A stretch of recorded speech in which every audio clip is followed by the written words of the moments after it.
Welcome back to Action 2 News at 6. Construction on Highway 42 in Egg Harbor is taking a break during the Memorial Day weekend. Some restaurants and shops say the detour allowing drivers to bypass the road has hurt their businesses. Samantha Cavalli talked to the local businesses who want the visitors to skip the posted detour and come right through town.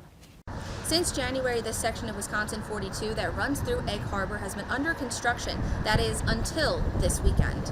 A detour around construction work on Highway 42 will be taken down for the Memorial Day weekend.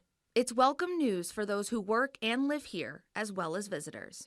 They've been dealing with two projects at once. The Wisconsin Department of Transportation's nearly $7 million resurfacing project and the village's state highway improvement project. But in the case of Egg Harbor, it's a dramatic change.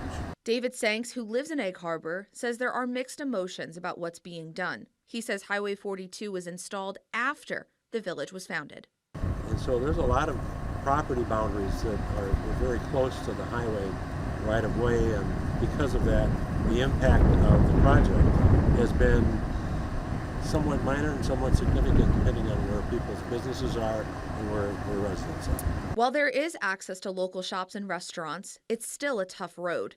General Manager of Shipwrecked Brew Pub, Joe Smith, says sales are down around 30% from last year. He had to make some tough cuts this winter, like staffing and products, but says other businesses did too. I know other restaurants in town have decided to either close completely for stretches of time. Another restaurant up the street went down to just 3 days a week being open. So we've all made cuts, but hopefully now that summer's here, it'll come back strong. The Wisconsin Department of Transportation says that crews will not be working on this section during Memorial Day weekend, as well as certain weekends in June and the Juneteenth holiday. Reporting in Egg Harbor, Samantha Cavalli, Action 2 News.